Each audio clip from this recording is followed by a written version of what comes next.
What is going on, guys, and welcome to a new video. And today we are back on F1 2020, trying to get into the scheme of things with uploading again. And we're here with my time trial versus race setup video, as we did on F1 2019. I'm going to do it again on F1 2020. And yeah, I was thinking about doing a different track. I was really thinking about doing Mexico, as I potentially had a league race coming up there. I'll talk about that later. But I decided we're going to do Austria again, just like last year. So if you want to compare the two videos, you can always I might put it as a card on this video, but we'll have to wait and see if that actually happens. But don't forget to like and subscribe if you do enjoy. Turn on post notifications if you really want to watch these videos. And yeah, let's just get straight into it. So what you want to do is, when you are preparing for a league race, is go into time trial, find someone who seems good, quick on the leaderboard, use their setup, and just do a lap. And that's what we're going to do today. We're going to just quickly have a look at the setup. We're going to use Kowalski's setup. He seems like the quickest guy on Xbox at the moment. Because obviously you've got a load of cheaters, like with the flashback glitch and stuff. That's really annoying. But yeah, just looking at the setup now, it's quite an oversteery setup. But that's how TT setups usually are, because that's the quickest way to drive this game. 2.5 wings, quite low, therefore oversteery. 50-55 is actually a nice, quite nice balance. It's not too oversteery, but it's got quite a lot of turning still. We'll explain what that does later. Basically, you want on throttle on 50, and you want off throttle about 55ish usually, just for good off throttle turning. Basically, the lower, the more oversteer you have off when under braking. Basically, a suspension geometry, we don't need to worry about that too much. We can talk about that a bit later. That's really fine tuning setups. So you can have like your rear camber a bit further to the left or lower, which can help with turning, or toe in a bit more. Front toe in a bit more, which basically makes the car a little bit less responsive to help with oversteer. And the rest of the setup we can go through later. We're just going to do a lap on this setup and just see how it is. It's not going to be a great lap, just doing a lap that's good enough to basically go onto the cut. So going into turn 1, use a lot of the curb just off the 100-meter wall brake, using 4th gear straight up into 5th. We get a decent exit. I mean, this is not going to be a world-class lap. I'm not going for a world record or anything. I'm just doing a lap that is at least semi-competitive. As we stopped quite nicely, but for some reason I thought we were in 2nd gear. We were in 3rd, so I went up a gear too much. So we've lost a little bit of time there. But that won't be too much of a worry. And was braking on the curb again. That's one thing you need to know about this track, is you can brake on the curbs a lot, which in previous games you couldn't, and I don't think you should be able to, but for some reason you can. It's just one of those things. But we do invalidate the lap, but it doesn't really matter, because we just want to get a good representable lap. It was just a tiny invalidation anyway, so it's not like we gained anything. So yeah, coming into the final sector now, we take that quite nicely. Not brilliant, but yeah, once again it was quite nice, but running a tiny bit wide out of the final corner, invalid, but we didn't really gain anything. So now how we're going to make the race setup is, you want to make a bigger offset on the wings, because that will create a more stable setup, and that's what you want for a race situation. So 2.7 if you're on 2.5 before, 2.7 is a good place to start. And once again, the transmission we were just explaining before, you want it on 50 just for the best traction possible, the most consistent traction. 100 on previous games was better overall in terms of peak traction, but it's just a bit more inconsistent, so everyone uses 50 nowadays. And off throttle is basically to adjust the low speed turning. If you've got quite a lot of oversteer at low speed, you could up the off throttle a bit, vice versa basically.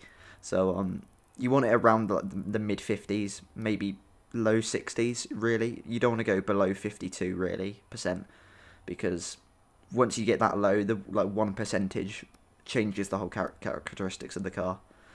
Suspension geometry we won't really talk about too much. It's just about fine tunings, as I said.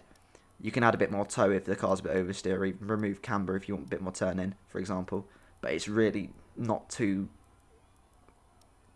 impactful. I think that's the right way to put it. Yeah, we'll go with that. So you can make these fine tunings once you learn the rest of the setup, but it's not going to be that main thing that finds you heaps of time straight away. Obviously, if you do learn a lot about it, then maybe you will find a lot of time, but that's for another video. Suspension 110 I was actually quite surprised it wasn't 111, because in this game 111 is kind of how you almost get ballast back from the previous games, how you get oversteer, how you get turn in. So 111 you want to be using most of the time. Maybe if you've got a bit too much oversteer, you can turn it down a bit. I like to use 111 and then work the rest of the setup around that. So like with the roll bars, it's the same principle for all of the two top settings, because basically the bigger offset the more oversteer you have, vice versa. So if you've got a 2 and 9, that's quite a lot of oversteer. 9 and 2, that's a lot of understeer, for example. So you can just make slight adjustments depending on how the car's feeling. And ride height is a bit of an interesting one. There are different philosophies. You can do like 1-3, a bit like Red Bull in real life. You've got a lot of rake, I think it is. Is it rake? Something like that, and that just creates a stable car.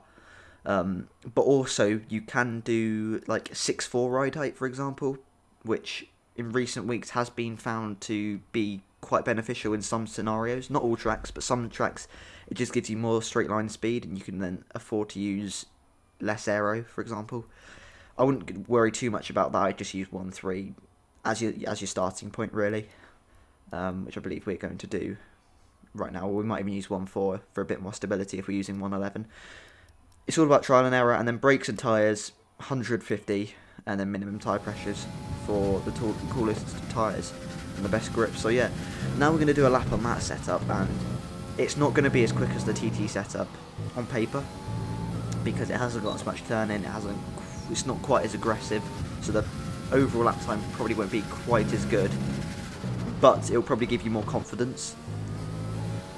So potentially you could go quicker, because if you've got more confidence you could push more and therefore do a better lap time. So we are about 400ths down compared to last time, and this time I do believe we actually get it in the right gear for this corner, so I believe we gain a little bit back.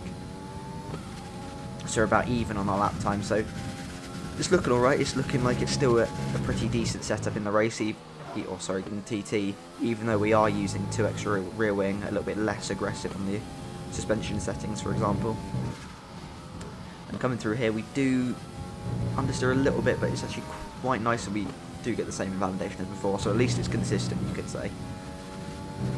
But we are actually a 10th up. We've gained a bit of time there, so it does seem to be quite handy. So it's not like, oh, you've completely ruined the balance or anything in quali, for example. You've still got quite a good competent setup, and I think we're just a tad slower than the time trial setup, which is quite impressive. You could say it was actually a bit more than that. It was exaggerated by the confidence that it gives you, which potentially. But now we're going to go straight into the race on the TT setup, and yeah, we're just going to show you what kind of effect both setups have in a 5-lap race. It's only 5 laps, so you're not going to get the biggest picture on tyre wear, etc.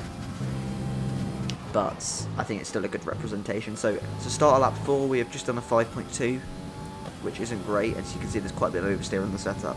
But I do believe this is our fastest lap. We didn't use any overtake ERS at all, just to keep it consistent. And you saw there our tyres were 101 degrees on the rear left, which isn't great, because once you start getting over 98 in the race, personally, you start to lose some rear grip. I mean, 100's the cut-off, but you don't really want to be going over 98, 99, just to be on the safe side. But yeah, it's just looking like it's not terrible. I mean, it's only a 5-lap race, you're on low fuel, so low fuel often helps the car in terms of tyre wear, etc. So that's just another thing to add. But it's a bit of a handful. That's what mainly you can take from this setup. It's quite a handful. It's quite oversteery. And yes, it is quick, but it's just not going to fill you with as much confidence as the other setup. So we come across the line now, and I believe it is a 4.9. Yes, it is. I can see that correctly. And going on to lap 5 now. Don't believe we go quicker, but you're going to see here our tyre wear. We just get loads of oversteer. And our tyre wear is 17%, and 101 degrees on the rear again. So take note of that. 17% rear left. And we'll compare that to the final lap at the same point on the next setup. So yeah, it's an interesting one really, because setups won't really make too much difference in a 5-lap race, but over a 50% distance you'll really start to notice it. And I'm just going to leave you the rest of this lap just so you can view it for yourself without me talking.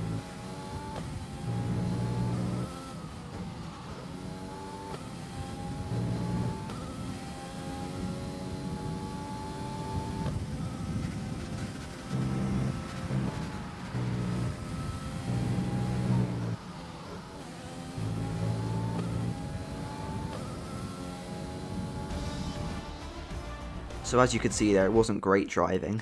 You can see the setup we're using right now. This is just one I bolted on from what I was showing you earlier, but the driving wasn't great, and that was mainly down to the oversteer setup. But here we go on the race setup, and let's see how we can do, because it's going to be interesting how better off the tyres are, how better our driving is, because we've got more confidence in the setup. Oversteer, you've got to take into account all these factors, lap times, everything. So let's just make sure we don't get overtaken by the AI, which would be good. Which we don't allow that to happen, which would affect our overall race time, but that's not really... I mean, it's just a bit hard to judge. But remember, we're not using any overtake DRS, so that should keep things nice and even. But on to lap 4 now, and we do our fastest lap of the race again on this lap, saving it to the end. And yeah, using up all the track. Remember to brake on the curbs at this track, because that's just one thing you can get away with. And wherever you can, just use up all the track, so you can open up the corners, just gain your lap time. So yeah, the setup, you might not be able to tell, but straight away I can see it's a little bit more stable, as it should be. And yeah, it just gives you that confidence in the car. You can just swing it from white line to white line, from edge to edge, and it sticks, which is the nice thing that I personally like. I know a lot of esports setups, they do have a lot of oversteer, because that's just the quickest way, but I like to be able to throw a car in to a corner and know it's going to stick.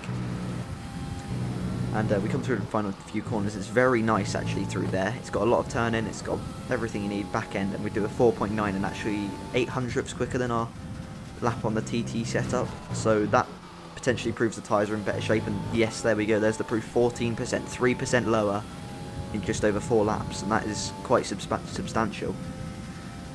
And I do believe we go even quicker on this lap, so by this time on the last race, the tyres had already started to drop off too much to the point where I couldn't improve, but I do believe we do go a tad bit quicker again, just because the setup's giving us that life in the tyre.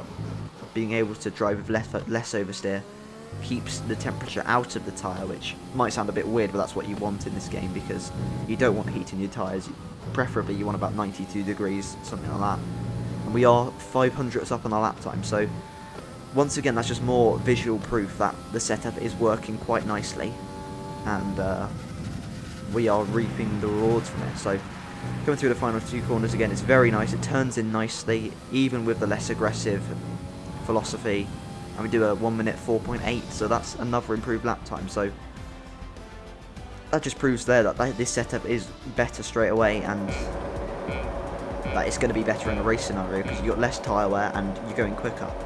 Not in quali, you're a tiny bit off in quali, but that's a bit here and there.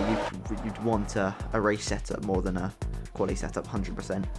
Even though in the last few years it's kind of gone towards a bit more quali, even though like 2018 it was, you just want a race setup, ignore quali, everything's about the race. But on this game it's a bit more even, but I'd say still you want a race setup over a quali setup. So thank you guys for watching, hope you did enjoy, hopefully it was helpful, hopefully you want to see more of these soon, and hopefully I'll do some, and yeah, I'll see you guys next time, goodbye.